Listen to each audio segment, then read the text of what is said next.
여러분 반갑습니다. 하우스 리더십 학교 함께 참여해 주신 여러분 환영합니다.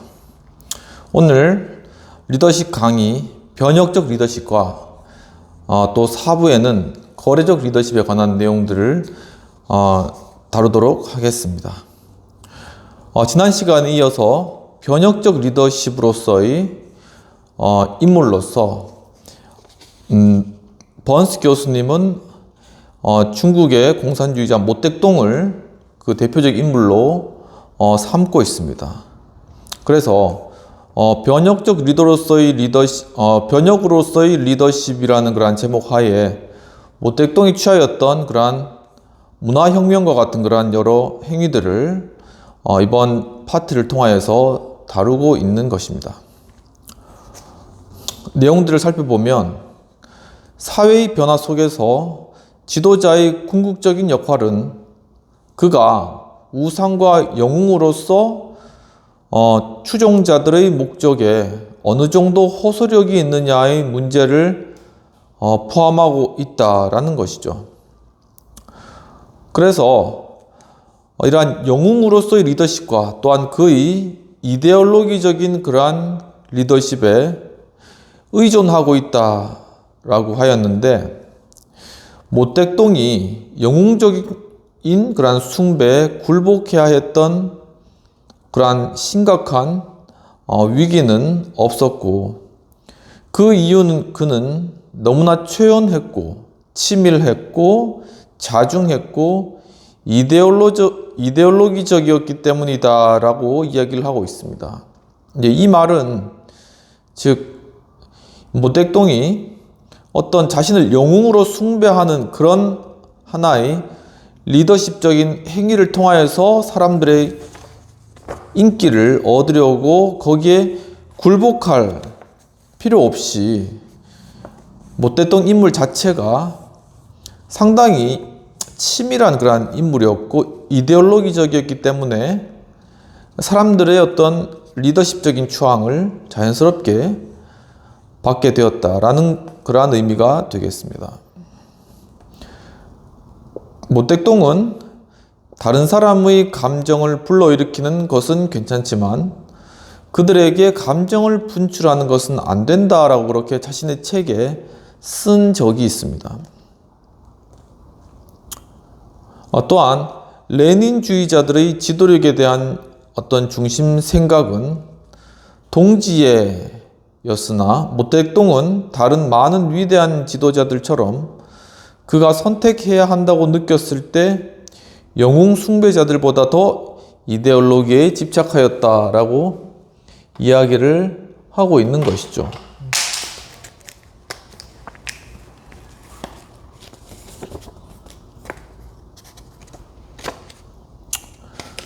그래서 문화혁명은 모택동도 결국 영웅 숭배를 이용하여 이데올로기의 욕구와 목적을 달성하였음을 보여주는 대표적인 그러한 일이었다라고 설명하시면서 당시에 중국의 이데올로기 리스트들의 눈에는 이 시기의 혁명은 그리 필요로 해 보이지는 않았지만 문화혁명이 완료된 지 10년이 지난 이 시점에서 중국 공산주의 이데올로기의 승리는 완벽하게 보여진다라는 것이죠. 그러니까 이 문화혁명이란 걸 통해서 이 공산주의 체제를 더 이렇게 견고하게 세워갔다라는 것입니다. 또한 각종 정치 조직, 정부 기관, 입법 조직들이 재조직됨을 통하여서, 그러니까 이 문화혁명을 통해서 이러한 다양한 조직과 기관들이 다시금 재조직되었다.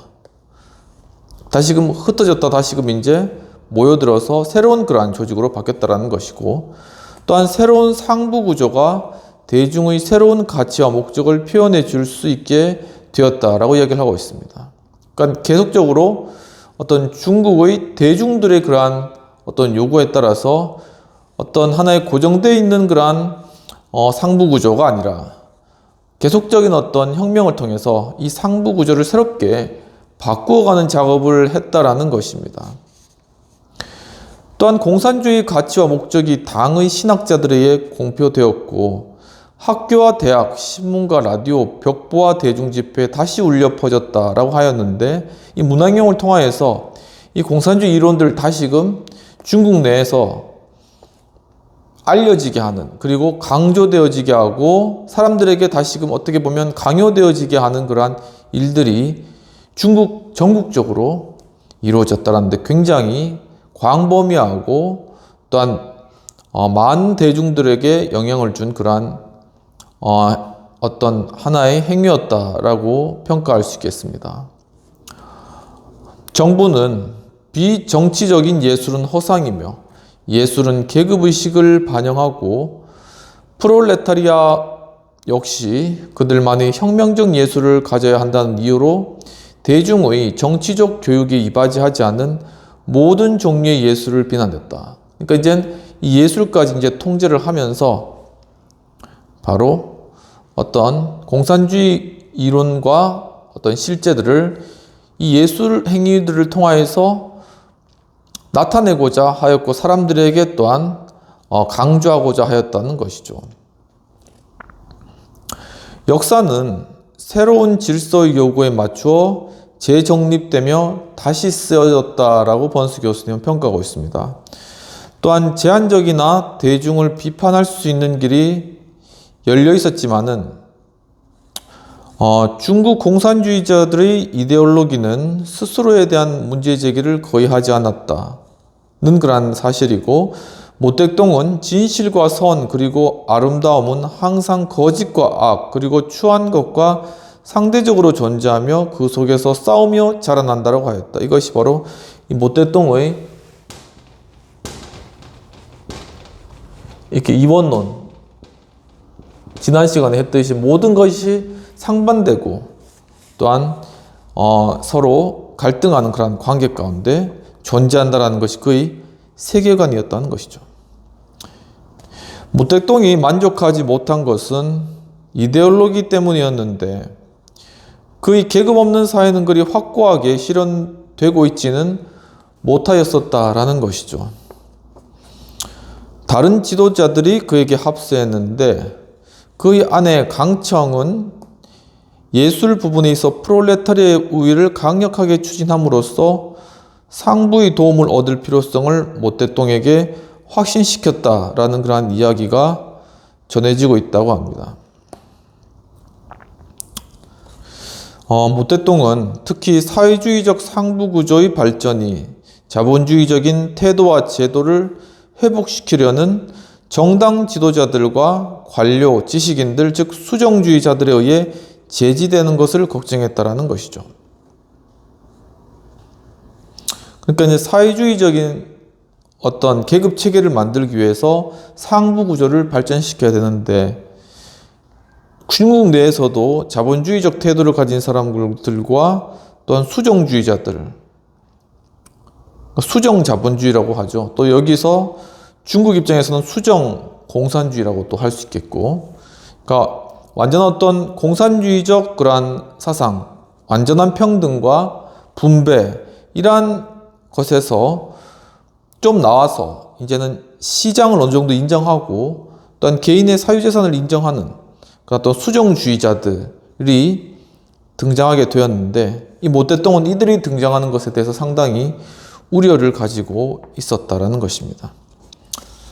또한 공산당의 관료화와 관료적인 엘리트들이 대중으로부터 소외되는 현상에 대해 수정주의자들을 비난했고 중국이 공산주의로 가는 다음 단계인 사회주의 상부구조를 세우기 위해 관료화된 당간부를 타도해야 했다라고 이야기를 하고 있습니다. 상당히 어떤 자신의 목적을 위해서 기존 기득권이나 어떤 아니면 고착화된 그러한 조직 형태가 이루어지는 것을 상당히 경계하고 그것을 방지하고자 했다라는 것을 알 수 있겠습니다. 1966년 7월 16일 72살의 중국 공산당 주석은 물살이 센 양쯔강으로 뛰어들어 1시간에 15km를 헤엄쳐 갔는데 이것은 전설적인 지도자가 8억 중국인에게 보여준 상징적인 몸짓이었다라고 평가하고 계십니다. 이 모택동이 뭔가 사람들에게 보여줘야 되겠다라는 그런 생각을 가지고 그 많은 나이에 그 센 물살인 양쯔강으로 그냥 뛰어드는, 그래서 무려 15km나 헤엄치는 참 대단한 어떤 그러한 정신이라면 정신력이고 또 그렇게 할 수 있는 체력을 유지해온 굉장히 드문 그러한 인물에 속한다는 것이 이제 교수님이 본 그러한 입장인 것이죠. 그래서 그는 바로 혁명의 불을 지핀 것은 나였다라고 그렇게 이야기를 하였고, 이와 같은 모택동의 갈등을 강조한 것은 상당히 의미가 있는데, 문화혁명에서 그의 큰 전략이 무엇이냐면은 끊임없이 활동 영역을 넓혀가면서 그가 시골에서 게릴라 지도자로 활동했을 때처럼 사회 구조를 변화시키려는 대중의 운동을 고취시켰다. 그러니까 점점 더 대중을 어떤 하나의 공산주의 어떤 혁명의 방향으로 몰고 가는 일들에 상당히 모택동이 비상했고 그런 거에 탁월한 자질이 있었다는 걸 알 수 있겠습니다. 그리고 그런 것들을 합법화하고 인도하는 것이었다라고 이야기를 하고 있으며, 또 그 전략의 핵심이 뭐냐면은 자신과 대중의 목적에 이바지하도록 대중과 정당 관료들 사이의 정치적 갈등을 조절하는 것, 그리고 타협의 길을 트는 것이었다라고 하고 있습니다. 바로 그 정당의 관료들은 역시 일종의 관료화된 그러한 집단인데, 이 관료화된 집단은 항상 폐쇄성을 띠기가 마련인 것이죠. 그런데 모택동은 이게 공산당이라고 할지라도 그 폐쇄성을 가지는 것을 방지하기 위해서 바로 그들이 대중의 목소리를 항상 듣도록 그렇게 조작하고, 또 그게 안 되면 서로 갈등을 이제 조작하고 그 가운데 타협의 길을 터나가면서 둘 가운데 소통이 이루어지도록 한 것이라는 것입니다. 이와 같이 정치 갈등에 대한 모택동의 전략은 사회에 만연한 논증과 반박, 반목의 강조를 둔 레닌의 공산주의에 기초한 것이었다라는 것이죠. 모택동의 전략은 그의 혁명적 이론과 실천이 뭐냐면은 어떤 대중의 욕구와 그리고 염원에 대한 그의 직접적이고 강한 이데올로기적 관련성, 그러니까 그의 어떤 철학, 그의 어떤 정치 철학이라던가 어떤 그 자신의 어떤 공산주의의 철학에 대한 바로 그러한 것들과 또 실제 대중들의 욕구, 그리고 그들이 바라는 염원, 이런 것들을 서로 분리시키지 않고 서로를 연결시켜 가려고 하였다라는 것이 핵심으로 다가온 것입니다. 외국의 도시, 특히 모스크바라고 어떤 이는 추측할지도 모르겠지만 외국의 도시에서 일어난 놀라운 일은 모택동이 위로부터의 명령에 의해 단순히 그의 반대파 세력을 제거하거나 관료를 개혁하기보다는 그의 목적을 이루기 위해 아래로부터 대중운동을 시작했다는 점이라고 보고 있으며, 이러한 설명은 우리로 하여금 모택동의 리더십의 기본적인 철학에 관심을 가지게 되었다. 모택동의 기본적인 이 리더십의 철학은 뭐냐면은 어떤 자신의 어떤 반대파 이러한 사람들을 빨리 없애고 자신의 지지 세력들을 빨리 규합시켜 나가는 어떤 이러한 부분들이 아니라 도리어 이 대중을 중심으로 이 대중 가운데서 바로 하나의 혁명의 길이 일어나도록 그렇게 항상 이 방법을 선택했다는 것입니다.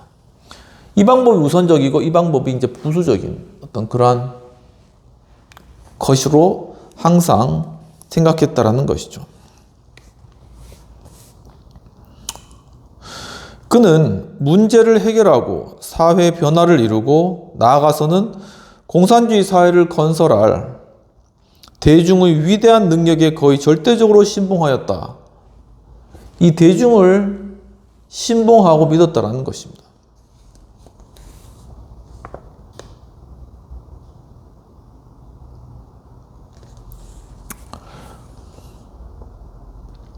그는 권력을 잡은 후에 대중 노선을 채택했다.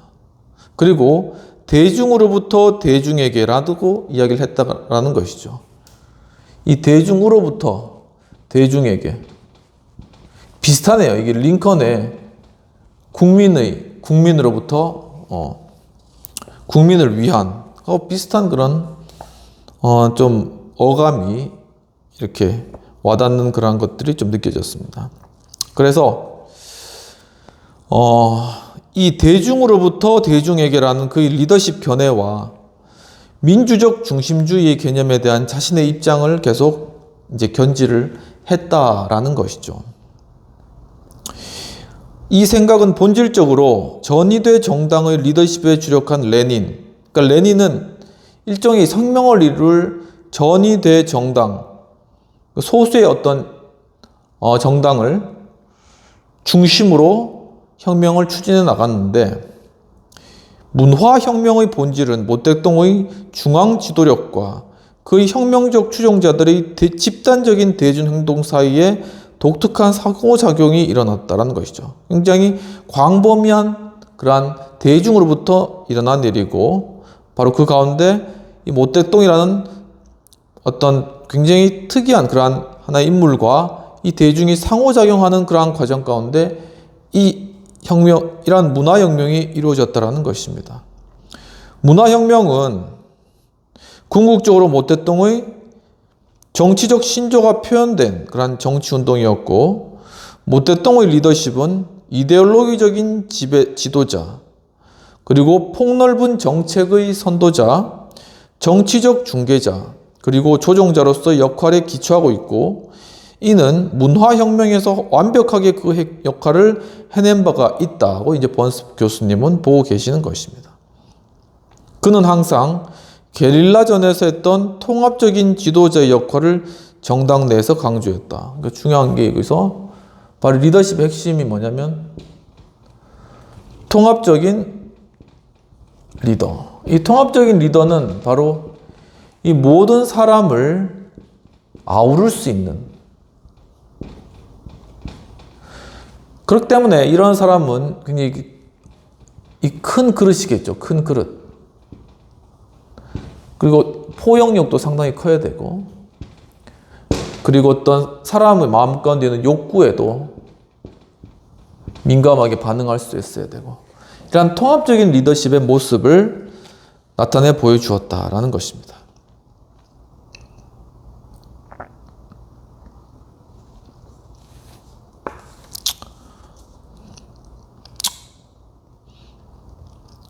이제 부분적으로는 이제 후계자 양성에 또 모택동이 또 열심을 냈고, 또 이데올로기적인 정책과 관련된 보다 큰 문제를 다루기 위해서 이제 모택동은 이제 때가 되었을 때 점점 정당 운영에서는 또 물러서기 시작한 그런 모습도, 자기가 나아갈 때를 알았다면 또 물러설 때는 또 물러서기도 하는 그런 모습을 보였다는 것입니다. 그러면서 1959년에 중국 정부의 직접적인 조정권마저도 다 양도를 했고, 수년에 걸쳐 그는 권력을 유소기, 그리고 인표, 그리고 주운내 등 다른 사람에게 위임했다. 고난을 위임. 이렇게 할 수 있는 사람이 사실 드물죠. 자신의 이 모택동의 권력은 무소불위의 그러한 권력인데 이것을 나누어 준다라는 것은 보통 사람이 할 수 있는 건 아니라는 것입니다. 여기에 중요한 사람이 유소기, 그리고 인표, 그리고 주운내. 그리고 나중에 문화혁명 때 최고 권력을 다시 얻으면서 그의 협력자들, 급진 세력뿐만 아니라 모택동의 지도하에 인민해방군대 내에서 독립된 문화혁명을 이끌었던 국방부 장관인 여기 인표가 있네요. 인표 등과 함께 권력을 나누기도 했다라는 것입니다. 그러면서 이 문화혁명에서 모택동의 책략은 그가 전에도 성공적으로 써먹었는데 결정적인 행동을 취하기 위한 알맞은 기후와 토양이 준비될 때까지 천천히 주의깊게 행동한다. 인내력이 컸다라는 것이죠. 반대파들이 그들을 노출시키고 교묘히 다루며 지지를 얻기 위해 반대파들의 부정적인 사례들을 이용하며 적대 세력을 하나씩 제거하기 위해 반대파와 충성하는 우월 세력을 나눈다는 원칙이었다라는 것이죠. 그래서 이러한 어떤 자신만의 어떤 전략, 책략 이것을 가지고 이제 사람들의 대중들의 호응을 얻어서 자신의 편과 반대편을 갈라내고 반대편을 하나하나씩 제거해 나가는 아주 어떻게 보면 굉장히 비상한 어떤 그러한 인물이었다는 걸 알 수 있겠습니다. 이 모든 것이 다른 지도자들과 추종자들, 특히 적대자의 욕구와 동기를 교묘하게 이용하고 또한 조작적이하면서 권력을 지키려는 뛰어난 능력을 가지고 있었다라는 것이죠. 이 바로 적대자의 어떤 이 욕구를 잘 다룰 수, 그리고 그것을 잘 인지할 수 있는 그러한 인물이 진정 리더십이다 라는 것입니다.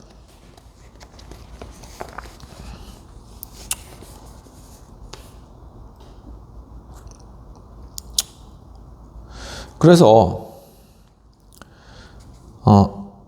다른 이들의 감정을 이해하는 천재성, 바로 이 파이라는 분이 모택동에 대해서 이 욕구를 인식하는 것에 있어서 거의 천재적이다. 그 사람이 뭘 원할까라는 것을 아는 것에 대해서 굉장히 천재적이다라는 것이죠.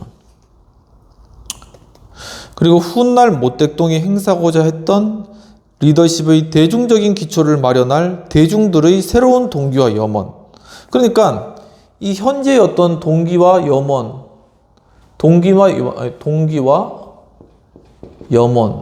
이거 하나의 다 욕구죠. 이것 현재의 그러한 동기나 염원뿐만 아니라 앞으로 향후에 새롭게 태어날 세대에서의 그들의 동기와 염원까지 이까지를 살필 수 있는 굉장히 이렇게 널리 바라보는 그러한 인물이었다라는 것입니다. 이것이 모택동이 생각하는 리더십이었는데 그는 젊은 공산주의자들의 반리더십적 태도에 충격을 받기도 하고 또한 모든 지도자들이 반동적이며 수정주의의 대리인이 되어버렸다고 비난하였다고 이야기하였습니다. 그러니까 상당히 자신의 어떤 마크시즘에 대한 어떤 그런 확고한 태도라든가 어떤 이런 부분들이 굉장히 신념이죠, 일종의. 어떤 그런 것들이 이 사람에게 이제 계속 이제 유지하고 그것이 강화되어 왔기 때문에 그 기준에 살펴봤을 때는 이 일부의 자본주의적 체제를 가져오려고 하는 수정주의자들이 굉장히 위협적인 세력으로 느껴졌다는 것입니다.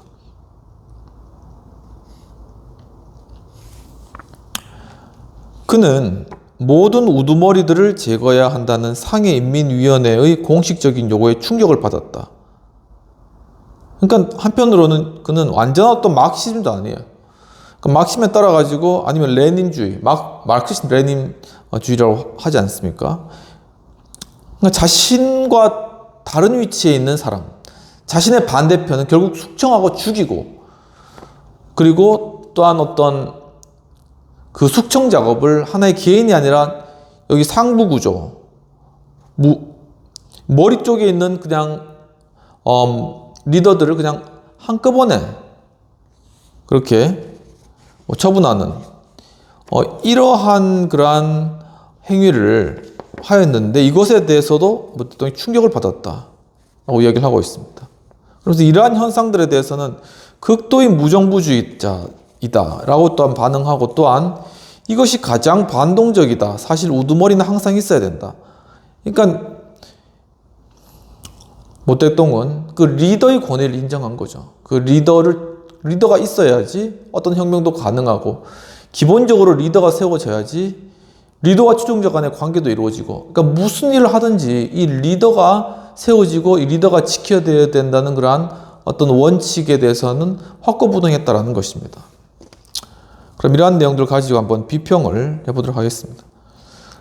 필자는 모택동의 리더십 모습에 대하여 문화혁명과 그가 양쯔강에서 수행한 행위 등 다양한 모습, 그가 한 말 등을 면밀하게 다 분석하고 그것을 보여주고 있습니다.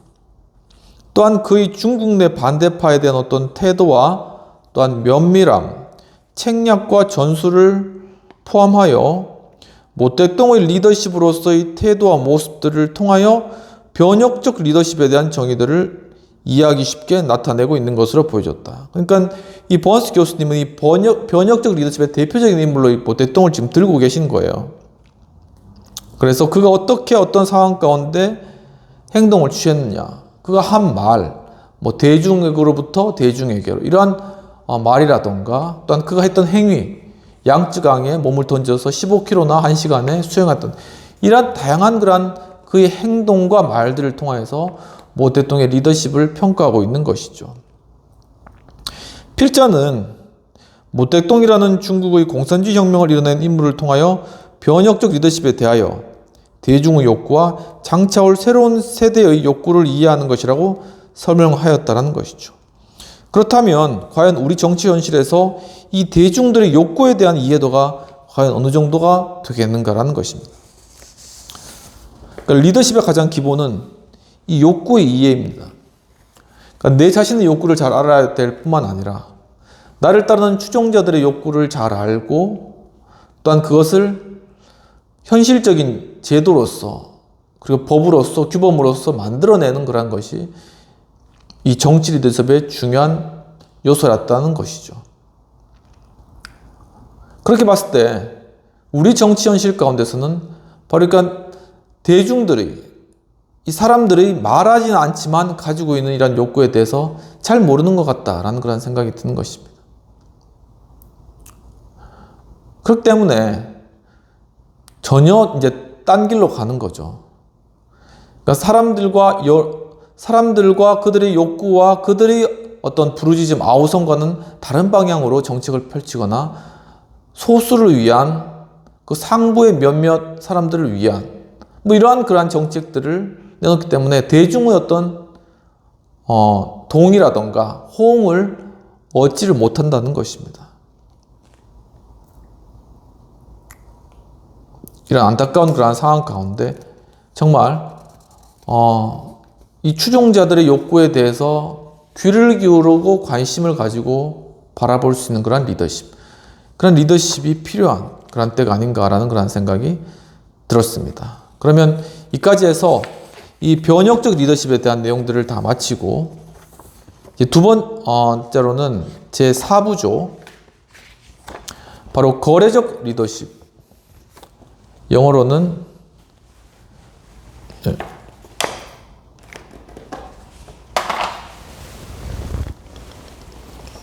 트랜잭셔널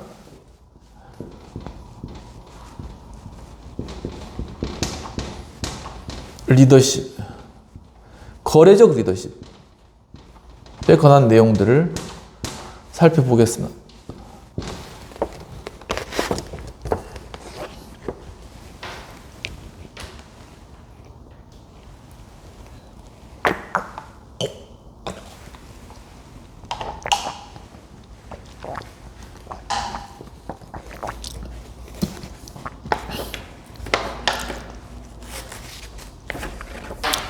네, 제 10장 소제목은 오피니언 리더십이라는 것입니다.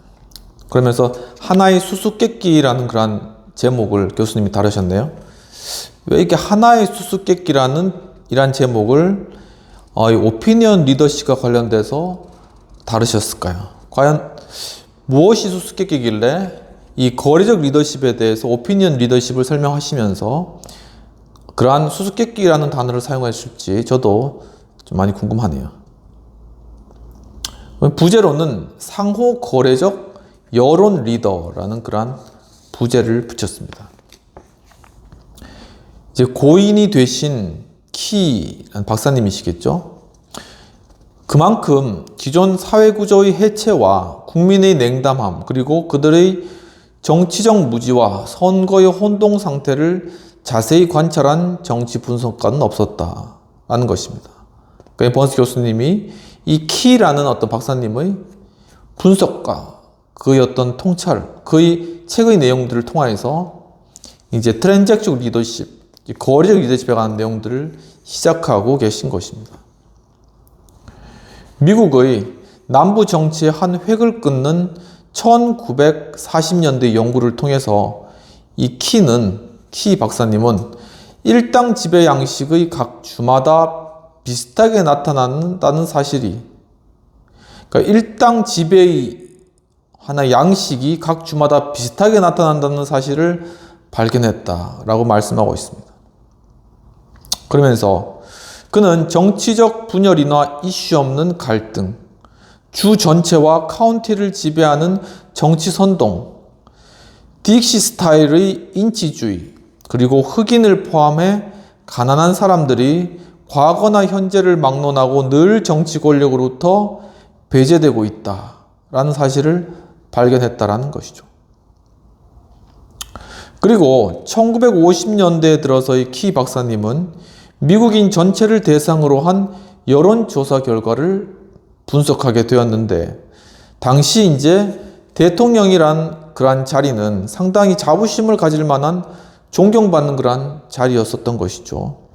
그런데 이 공산주의를 잡아들인 조 메카시 상원의원의 정치적인 히스테리에 의해서 이 아이젠하워 당시 대통령의 품위가 손상되고 있었다라고 이렇게 설명하고 있는 것입니다.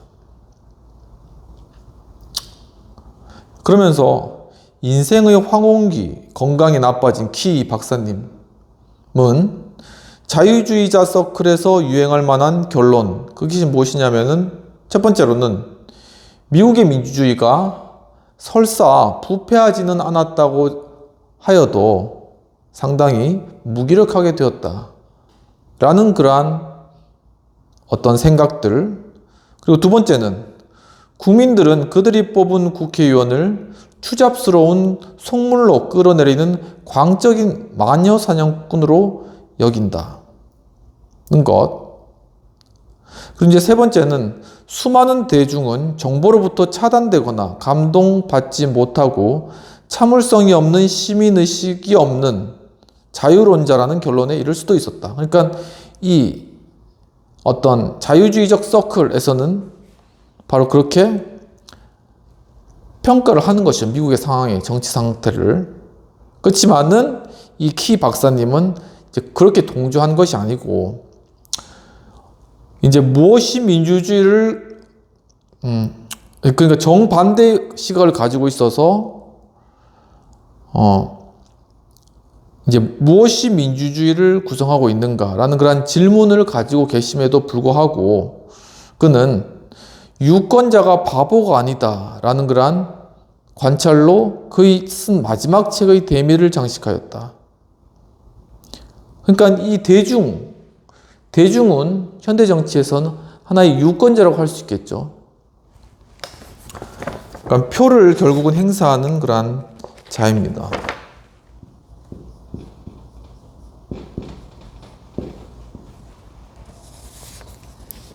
이 유권자가 이 위에서 보았듯이 이렇게 바보스럽게 행동하고 이해 못할 행동을 하고 하는 그러한 집단이 대중이고 유권자들이 아니라, 이 유권자들은 올바른 판단을 내릴 수 있고, 또한 사회가 개혁되는데 그 일들을 이룰 진정한 리더를 구분해낼 수 있는 그러한 능력을 가진 사람들이다.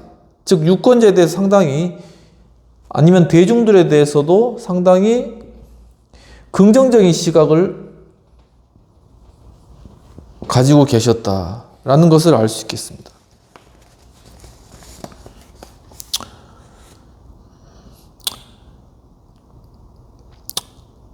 즉 이것이 무슨 말이냐면은, 정당이나 후보자를 매번 바꾸어 투표하거나 특정 정당을 맹목적으로 지지하는 듯이 보이는 사람들도 사실은 우리가 그렇게 봤을 때 참 이해 못하게 행동하는 그러한 아무런 원칙도 없는 그러한 대중들, 그러한 사람들이라고 보여질지라도 결코 그것이 아니며, 그들은 정말 이 민주주의 주요한 어떤 구성체, 또한 상당히 이성적으로 행동하는 그러한 존재들이다라는 사실입니다. 그럼에도 불구하고 이제 키 박사님은 무엇이 민주주의를 구성하는가라는 그런 단서를 잃어버렸다고 이제 시인하기도 하셨고, 민주주의 주요 구성체로서 리더의 역할과 행위를 빼놓을 수 없다라는 것이죠.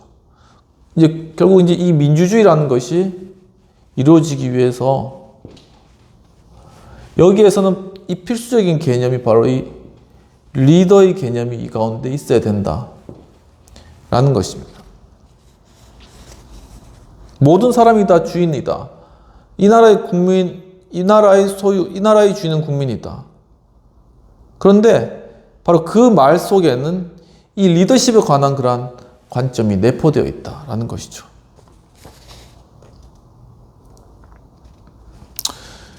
주요 민주주의 구성체 부분이 왜 연구에서 빠졌는가를 최소한 여론학도에게 물어보아야 하는데, 리더와 추종자 간의 관계를 규명한 상호거래, 이 트랜잭셔널, 이 상호거래의 이론에서 부분적으로나마 그 답을 찾을 수 있다라는 것입니다.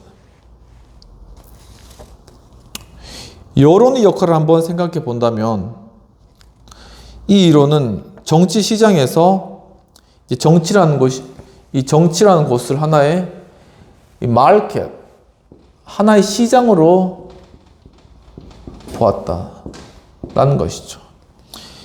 이 마켓, 시장에서 어떤 리더와 추종자가 서로 대리 만족을 교환하고 있다고 상정할 수 있다라고 하였습니다.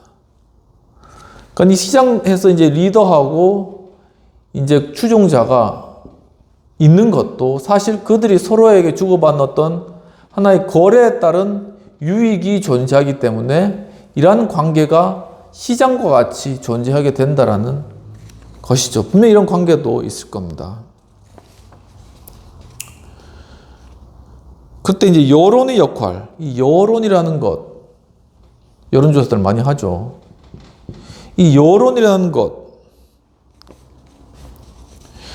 그 역할을 생각해 보면 이 이론은 정치 시장에서 이제 리더와 추종자가 서로 대리 만족을 교환하고 있다고 이제 볼 수 있는데, 인간은 리더건 추종자건 정치적이며 정신적 이익을 극대화하려는 교환자들이다. 그렇죠. 이 시장에서는 중요한 게 이 교환 행위가 중요하죠. 그리고 이 시장에서 흥정의 범위는 제한되어 있는데 식별 가능하고 개선할 수 있는 거래 과정이 일어날 수 없으며, 상호 거래는 매도자와 매수자에게는 서로에게 손해가 없는 완벽한 교환을 반복할 수가 없기 때문에, 그러니까 이 트랜잭션 리더 이러한 관계 가운데서는 둘 다 완벽하게 만족할 수 있는 그러한 어떤 교환 행위는 발생하기가 불가능하다라는 것입니다. 그래서 결국 리더와 추종자의 관계는 쉽게 소멸되어 버리죠. 하루살이와 같이 그냥 잠깐 있다가 없어지는 것입니다. 자신의 유익을 취하고. 그런데 가장 중요한 점은 거래에서 얻은 만족이란 그 자체가 피상적이고 사소할 수 있다는 그러한 사실이고, 여론이라고 불리는 세계에서 이러한 거래는 유권자의 지지를 얻기 위해 간직을 교환하는 것처럼 가시적으로 나타나지 않을 수 있지만, 리더와 추종자의 관계는 종종 어떤 정신적인 특징을 가진다라고 보고 있습니다. 그렇죠. 어떤 것을 서로 유익을 얻거나 눈에 보이는 어떤 선거에서 표를 얻거나 하는 어떤 가시적인 행위가 아니더라도 이 여론과 추종자, 여론이 결국 추종자죠. 이 여론과 리더와의 관계 가운데 여기에서는 하나의 어떤 정신적인 특징이 있고, 그리고 또한 그 가운데 마치 리더는 추종자의 반응을 이끌어내기 위해서 설계한 듯한 방식으로 의사소통을 하고, 추종자는 리더가 솔선수범해서 앞으로 나가기를 기대한 듯한 방식으로 행동한다. 이게 약간의 어떤 심리적인 어떤 맛교환인 것이죠. 그렇지만 이제 이러한 것들이 누구나 완벽하게 다 균형 있게 채워줄 수 없기 때문에 이러한 관계가 한시적이다라는 것입니다. 리더는 상상의 날개를 펴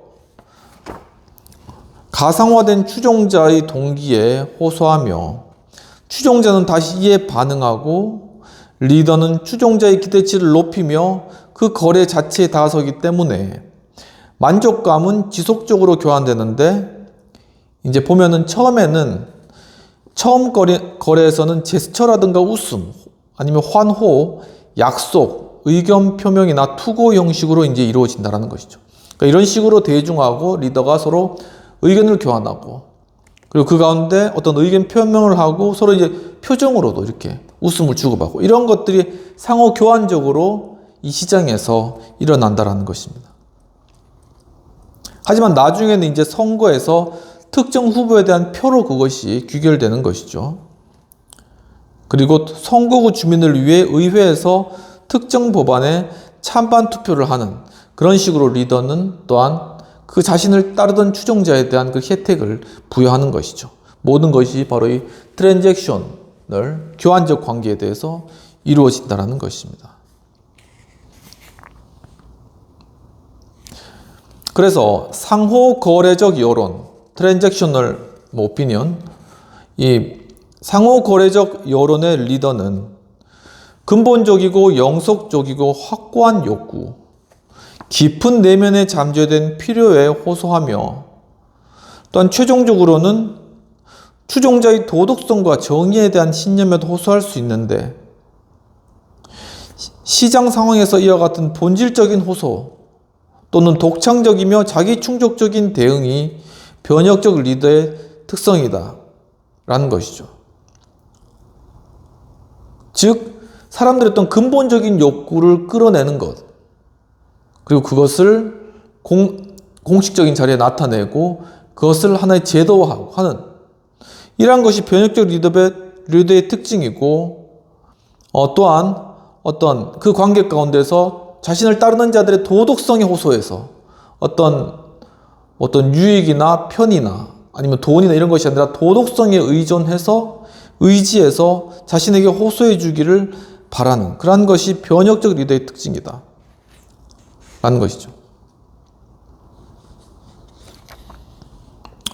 그런데 여론 리더와 추종자는 여기서 쉽게 기대지 않는 특성을 갖고 있는데 시장은 단지 물건을 사고 파는 곳이기 때문이다 라고 이야기를 하고 있습니다. 즉 시장은 쉽게 형성되고 그 관계가 쉽게 깨어질 수 있으며 시장은 많은 리더와 추종자들이 있는 곳이며 리더가 만족을 찾아서 추종자 사이를 옮겨 다닐 수도 있고 마찬가지로 추종자도 리더와 같은 방식으로 반응할 수 있는 곳이다. 자유롭게 이제 리더와 추종자들이 리더도 많이 있고 추종자들도 많이 있고 그러니까 서로 이렇게 자신의 필요와 유익에 따라서 교체하면서 이렇게 이러한 계속적인 그런 관계의 형성과 어떤 관계의 어떤 깨어짐 이런 것들이 계속 일어나는 것이 바로 이 마켓 시장이고 이것이 바로 오피니언 어떤 여론의 힘이나 여론의 그런 소통을 통한 리더십의 어떤 현대적인 모습이다라는 것이죠.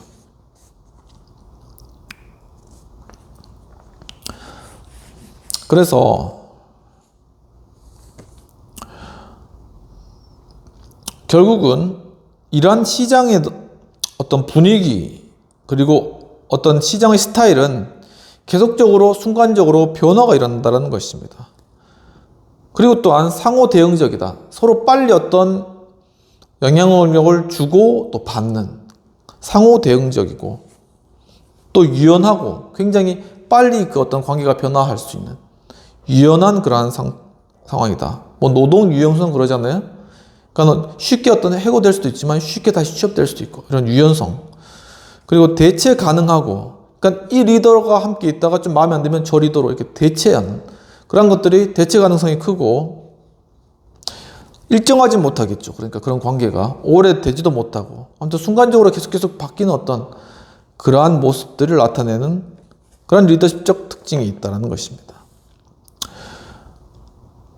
리더와 추종자를 거의 구별할 수 없을 정도로 변화의 가능성은 규칙적이며 비용과 편익의 빠른 계산이 리더와 추종자의 관계를 지배하는데 여론 리더와 추종자의 이런 관계는 서구 자유민주주의에서 더 쉽게 찾아볼 수 있고 서구의 여론조사 연구에서 조작적으로 만들어지기도 한다라는 것이죠.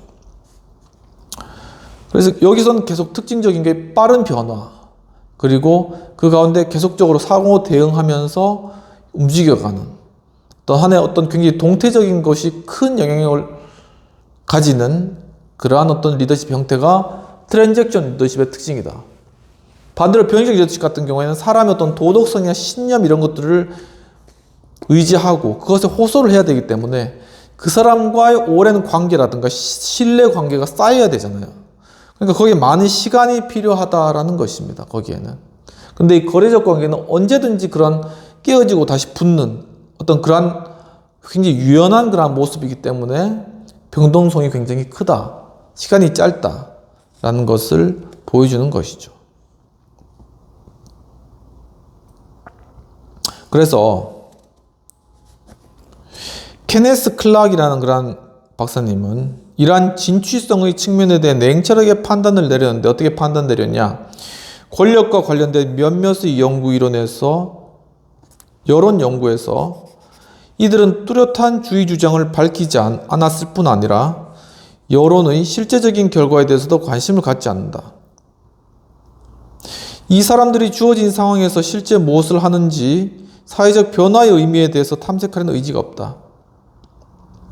그렇죠. 이제 리더와 추종자가 서로 어떤 깊은 신뢰 가운데 서로 알아가고 그 가운데 서로 인파워먼트를 하면서 서로 이제 그렇게 관계를 형성해 나가는 것이 아니라 시장 가운데서 순간순간적으로 바뀌고 이 사람이 리더 됐다가 아니면 이 사람이 추종됐다가 다시 리더가 되고 바로 이러한 상황 가운데서 어떤 진지한 탐색이나 아니면은 거기에 대한 사회 변화적인 의미에 대한 고찰이라든가 이런 것들이 굉장히 부족하다라는 것이 번스 교수님 보시는 이 오피니언 리더십 관련된 그런 내용이 되겠습니다.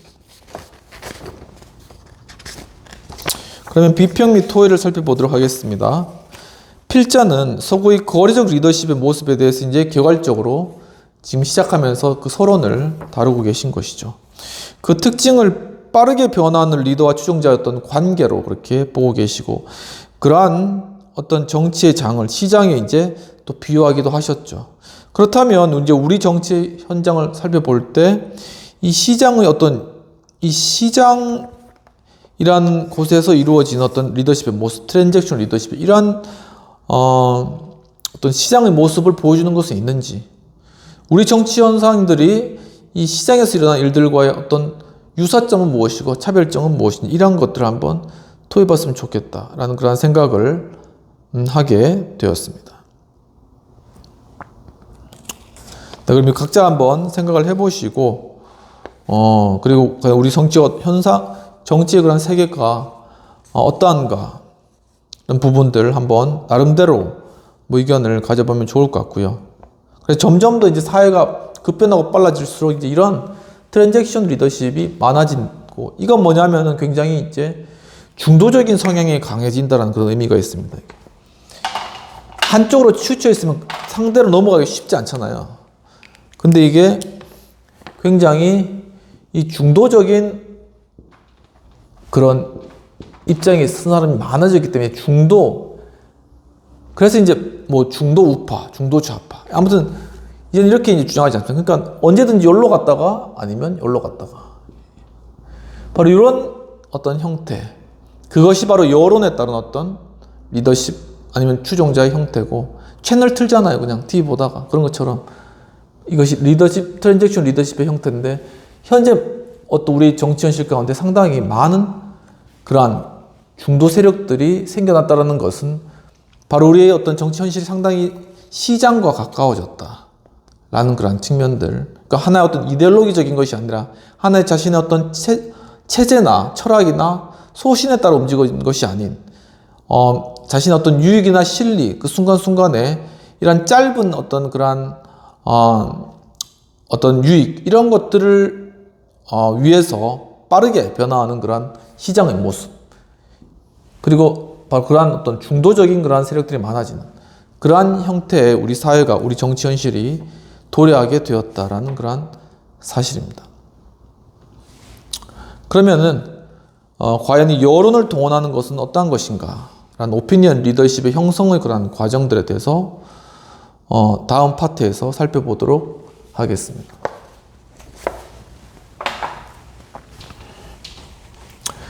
이 교수님이 먼저 변혁적 리더십을 다루시고, 그 다음에 이제 거래적 리더십을 이제 다루시는데, 근데 이제 보통 이제 경영학에서 하는 그런 리더십 이론들은 거래적 리더십을 먼저 다루거든요.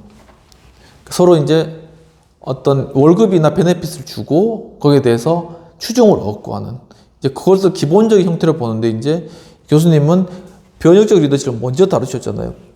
이제 그런 부분들이 어떤 하나의 어떤 속도라든가 아니면 시대적인 정신, 그리고 어떤 리더와 추종자 간의 어떤 변화, 어떤 반응, 이러한 것들이 이제 거래적 리더십이 더 우리보다 최근에 일어난 그런 리더십 형태이기 때문에 그것을 어떤 구분적으로 했을 때 뒤쪽에 놓지 않았나 그런 생각이 드는데, 원래 이제 거래적 리더십이 이제 리더십의 원래적인 하나의 형태로서 주어진 그런 리더십으로 이제 경영학에서 그렇게 다루고 있습니다. 그리고 그것이 이제 리더십으로 봤을 때는 굉장히 설명하기도 좋고요. 당근을 주면 당연히 그거에 대해서 추종을 해주는 거니까 설명하기도 좋고, 이론을 세우기도 좋고, 이제 그런 부분이 있는 것이죠.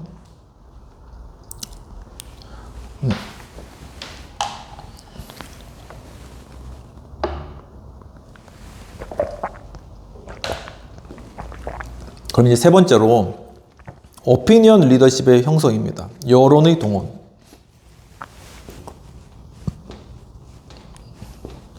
어떻게 하면 이 여론을 동원해서 이 오피니언 리더가 될 것인가? 중요한 문제죠, 현재 사회에서, 현대 정치에서.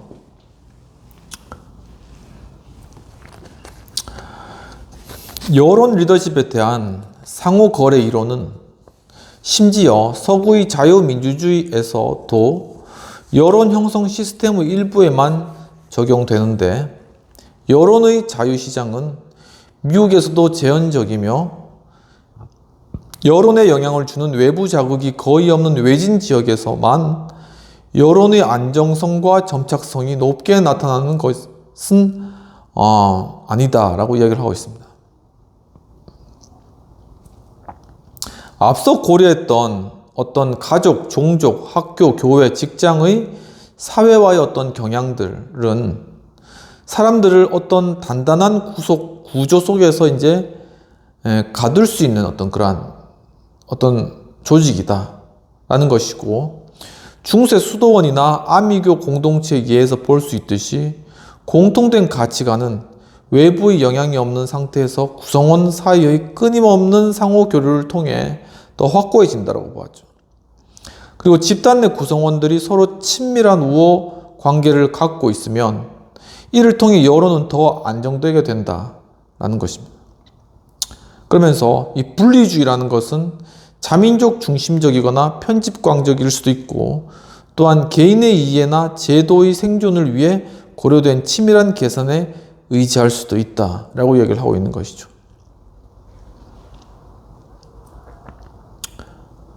그래서 이 분리주의의 어떤 효용성과 관련된 것은 그 구성원들의 욕구 그리고 태도에 대한 제도나 다른 사회 메커니즘의 적실성 여부에 달려있다라고 이렇게 보시면서, 만약 특정 계급, 집단, 지역이 외부와 의사소통을 할 수 없는 상황이라면 내부에서 이루어진 의사소통을 통해 구성원 간의 의견 일치와 합의를 촉진할 수 있다. 이것 때문에, 바로 구성원의 통합 때문에 분리주의를 택하는 경우가 많다라는 것이죠. 우리는 달라. 우리는 이렇게 살 거야. 그래서 군인, 목사가 혁명가에 대한 훈련이 좋은 예가 될 수 있다고 이야기하고 있습니다. 과연 군인이나 목회자 아니면 혁명을 어떻게 훈련시키는가? 이과 관련돼서 카츠와 리자스펠드라는 박사님은 여기에 5가지 요인의 의사소통을 촉진한다라고 이제 하고 있으면서 이야기했던 것이 이제 첫 번째로는 뭐냐면 친구와의 회화.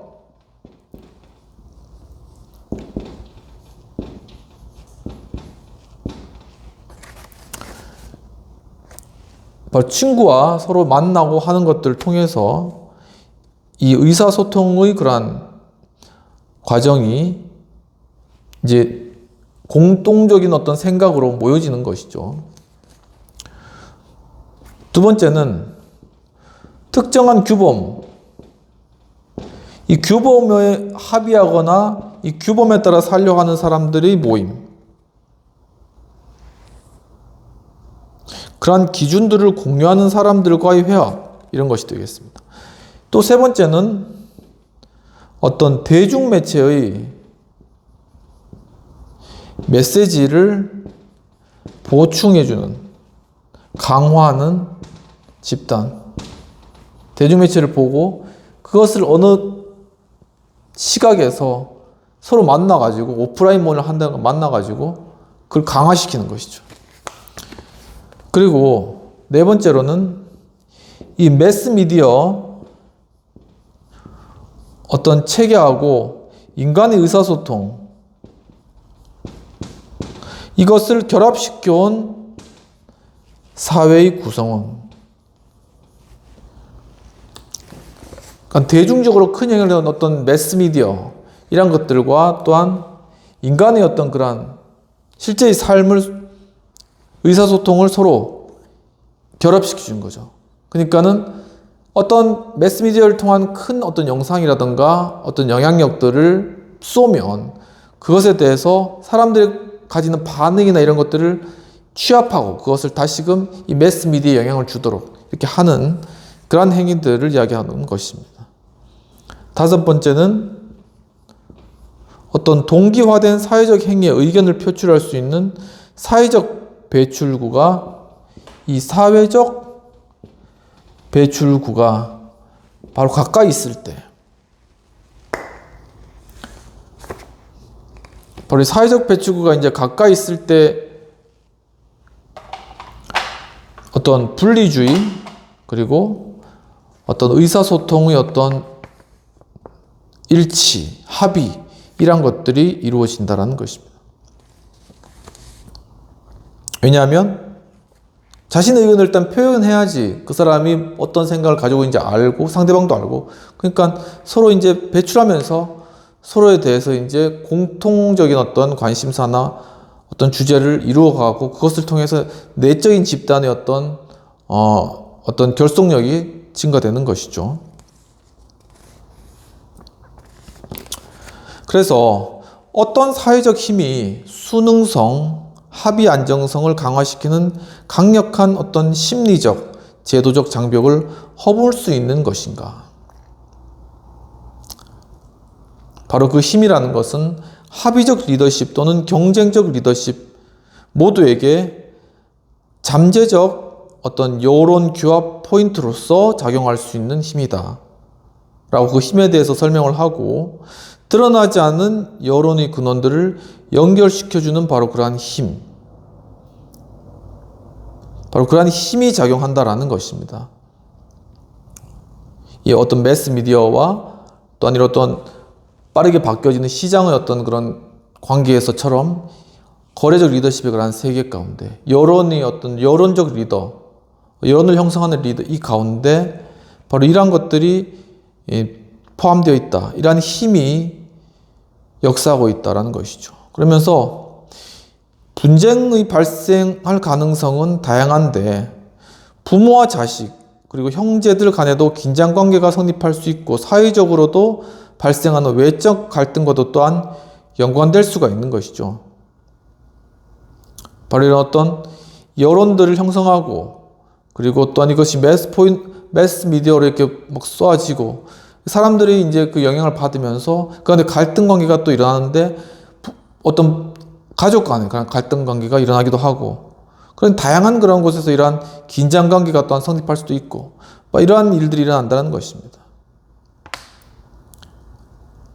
그러면서 안정적이고 부유한 사회에서도 한 개인이 겪게 되는 일련의 어떤 욕구나 필요, 기대 등의 변화는 사회의 계급, 집단 등에서 보여왔던 반응과 맞대응의 변화를 가져오는데, 예를 들면 노동의 분화는 갈등을 일으킬 수 있다. 그러니까 어떤 노동, 이 노동에도 다양한 그런 분들, 사무직이라든가 아니면 육체노동이라든가 이런 다양한 곳이 있잖아요.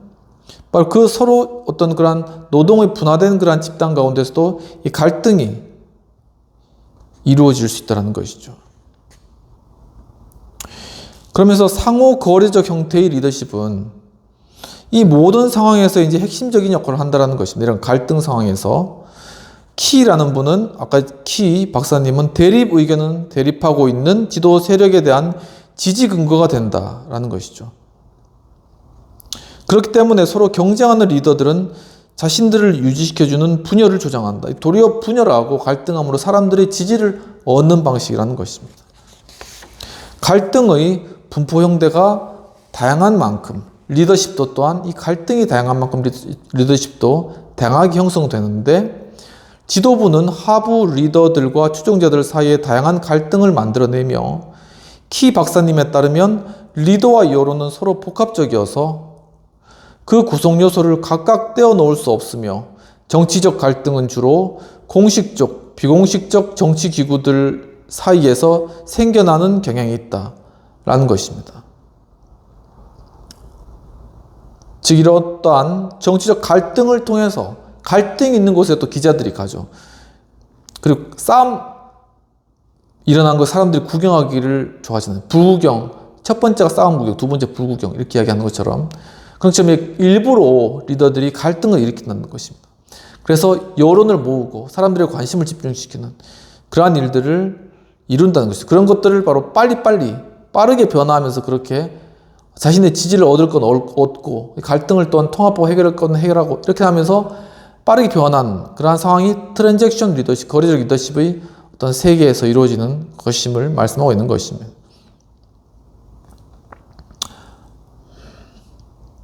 서로 대립하는 리더십의 중심들이 단계소에 존재하기도 한다라는 것입니다.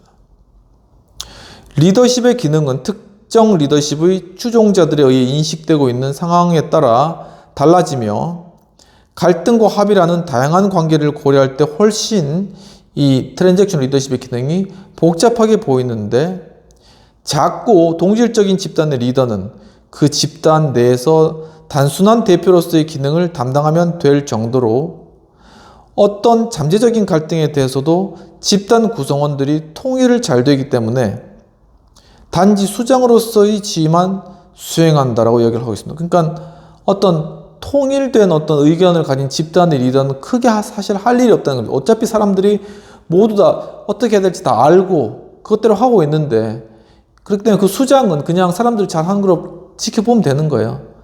그러니까 딱히 리더십을 발휘할 일도 없고, 그 가운데 리더십이 생겨날 일도 없다는 것이죠. 만약 그 집단이 보다 더 다양한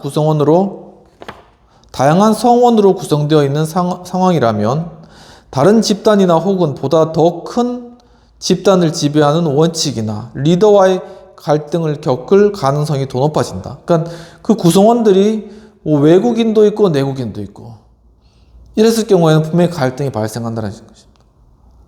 그리고 남자로 구성되어 있고 여성으로 구성되어 있고, 여기서도 갈등이 나타날 수가 있고, 아무튼 이렇게 서로 어떤 하나의 특징으로 모여진 어떤 그러한 공동체로 이렇게 나눠져 있으면 거기엔 분명히 갈등 상황이 존재하고, 거기에는 그것을 조정할 리더가 분명히 필요하다라는 것입니다. 그러니까 리더십의 기능이 거기에 나타나줘야 된다는 것이죠.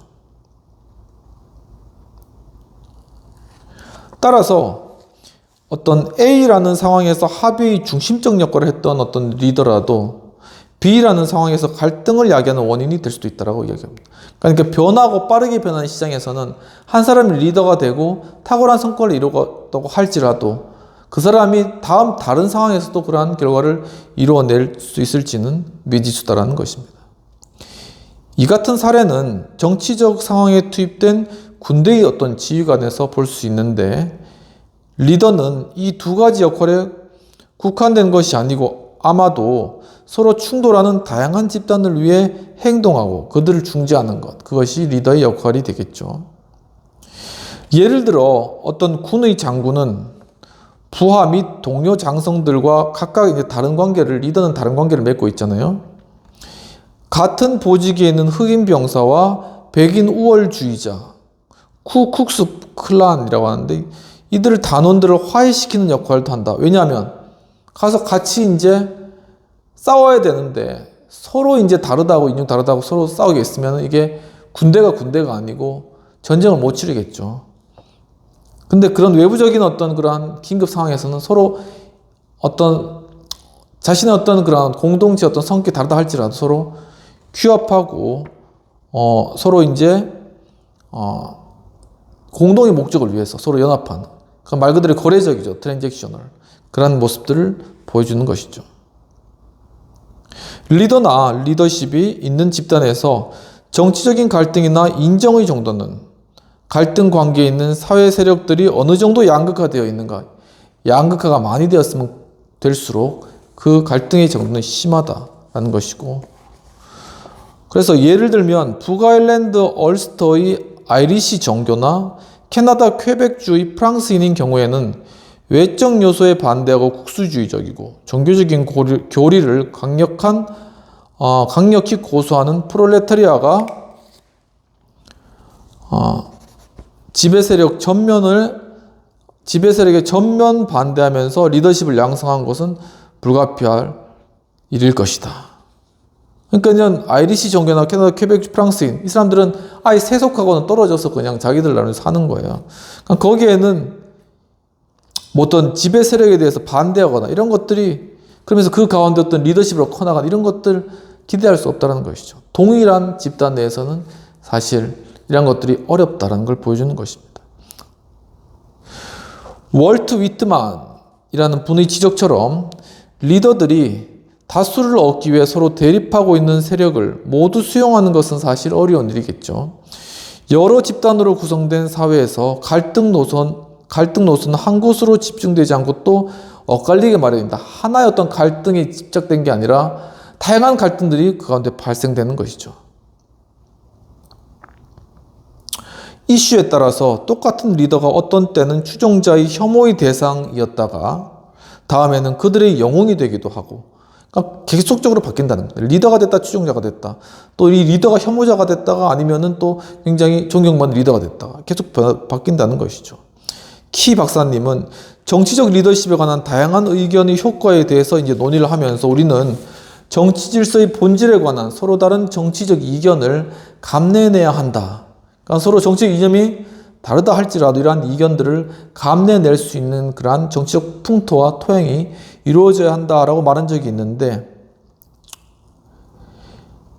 개인들이 일관성이 없는 의견을 갖는 것은 다양할 수가 있겠죠. 어떤 한 개인이 하루는 이랬다, 하루는 저랬다, 하루는 이거 먹고 싶다, 하루는 저거 먹고 싶다. 의견이 달라질 수 있죠. 충분히 가능하고 자연스럽다는 것입니다.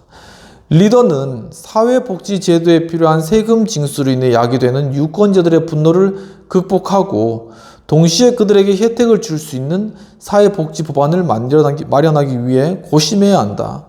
그러니까 리더에게 있어서는 어떤 하나의 방향을 가지고 그것을 꾸준히 추구해 나가면서 어떻게 하면 해결할까, 이러한 방향으로 몰고 나가야지 오늘 다르고 내일 다르고 기분 따라 다르고 이런 모습을 갖추어서는 안 된다는 것입니다.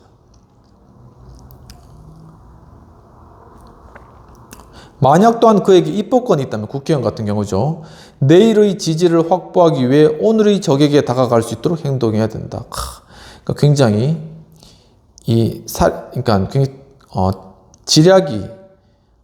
전략이 대단한 그런 내일의 어떤 행동을 위해서 비록 지금은 적이지만 적이 아닌 척 하면서 이제 어떤 합의되는 상황을 이끌어내는 것이죠.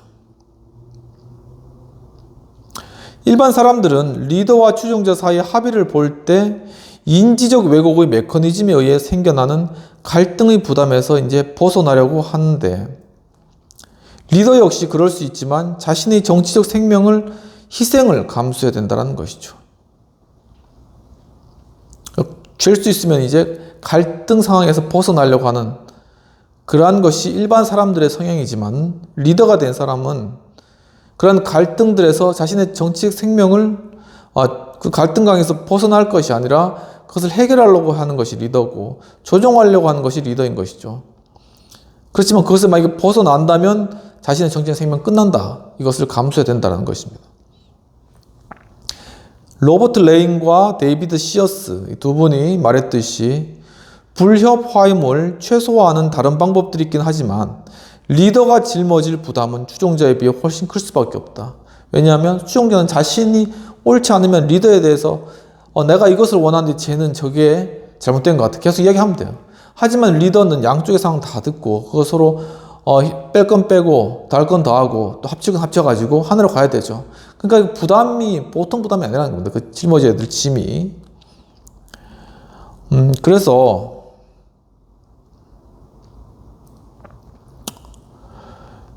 결국은 대부분의 사회에서 리더 간의 관계와 리더와 추종자 간의 관계를 특징 짓는 합의와 갈등의 구조에 대한 연구는 안정된 세력을 지나치게 강조하는 위험에 처할지도 이제 모르는데, 그러니까 어떤 합의와 또한 어떤 그러한 사회적인 어떤 통합 이런 것들을 추구해 나가는 것이죠. 그래서 안정적인 사회를 만드는 것. 근데 그것은 결국은 이 안정된 세력을 지나치게 강조할 수 있는 위험에 처할 수 있다. 그러니까 예를 들면 사회의 그냥 어떤 발전이나 변혁이나 개혁 없이 그냥 그 상태 현상으로 유지시키는 어떤 그러한 사람들이나 아니면 그러한 체제라던가 아니면 그러한 것에만 강조하고 거기에 집착되고 거기에 이제 자신이 붙어버릴 수가 있다라는 것입니다. 한데 명망 있는 리더들은 정치적 여론에 영향을 미쳐서 잠재적인 형태로 존재하고 있는 태도들을 자극하여 활성화시킨다. 이게 여론의 역할이죠. 리더가 여론을 통하여서 그들의 잠재적인 욕구를 깨어내는 것입니다. 대중은 대부분이 회색 군중으로 이루어지는 것이 아니라 변화 가능성이 있는 수동적인 사람들, 하지만 잠재적으로 변화 가능성이 있는 그러한 수동적인 사람들로부터 상대적으로 활동 범위가 넓은 사람에 이르기까지 다양하게 구성되어 있다라는 것이죠. 그러니까 이거 하나의 어떤 회색 군중, 그러니까 전혀 색깔도 없고 그냥 모여있는 그런 군중의 모습이 결코 어떤 대중의 모습이 아니라는 거죠. 이 대중은 수동적이지만 하지만 어떤 합리적인 생각이나 어떤 의견에 대해서는 반응할 줄 알고 또 거기에 대해서 자신이 그것을 또한 추구할 수도 있고 넓게 또 활동할 수도 있는 어떤 그런 다양성 가운데 존재하는 것이 바로 이 대중, 그리고 바로 그들을 통해 만들어지는 것이 바로 여론, 그리고 이 여론을 통해서 사람들에게 영향을 주고 하는 것이 바로 리더, 오피니언 리더라는 것입니다. 그래서 활동의 강도, 범위, 정도로 리더와 추종자 각각의 주된 형태를 찾아내서 그들의 상호관계를 면밀히 분석해 리더와 추종자의 어떤 정치적 행위를 가려낼 수 있다는 것이죠. 그렇게 되면. 그러니까 다양한 케이스가 이 거래 기술에 많기 때문에 그런 것들을 면밀히 살펴보면 지금 어떠한 정치적 행위가 이 리더와 추종자 간에 이루어지고 있는가 하는 것을 발견해낼 수 있고, 또한 어떤 타입, 어떤 형태를 그 가운데 발견할 수 있다. 이 말은 즉 앞으로 이제 거래 리더십에 대해서 공부하면서 어떤 형태나 공통적인 어떤 타입 이러한 것들을 추구해 나가겠다라는 그런 어떤 방향 설정이 되는 것입니다. 그럼 비평을 살펴보도록 하겠습니다. 이제 필자는 즉 번스 교수님은 오피니언 리더의 모습을 이론적으로 잘 설명하시면서 리더와 추종자의 관계를 잘 살펴보면 리더는 충돌하는 사람들 사이의 관계에 대해서 조정하는 사람이고 추종자보다 훨씬 많은 사회적 부담과 짐을 또한 지고 있고 리더는 갈등을 통해 여론의 관심을 받기도 하고 또 환경에 따라 리더십의 모습이 달라지기도 한다는 것을 예를 들어서 잘 설명해 주고 계신 것으로 보십니다. 한 단계 더 나아가 리더는 대중의 여론을 조성하기도 하고 매체를 통해 리더십이 다다를 수 없는 영역까지 영향력을 미칠 수도 있음을 통찰력 있게 서술하고 있는 것으로 보여집니다. 그러면 토의해야 될 그런 내용들을 또 한번 살펴보도록 하겠습니다. 어떤 대중매체나 SNS를 통해서 또한 매스미디어를 통해 이루어지고 있는 리더십의 행위가 많이 일어나고 있죠. 특히나 이제 정치인 한 분은 이 페이스북을 잘 이용해서 정말 어떤 자신의 의견들을 또 이렇게 피력하고 그러면은 또 금방 그것이 기사화가 되고 뭐 이런 것들을 통해서 여론의 어떤 형성, 분위기 그리고 또 이런 다양한 대중매체나 SNS를 통한 그러한 의견 표명 이러한 것들을 잘 이용하고 계신 그런 분들이 계신데요.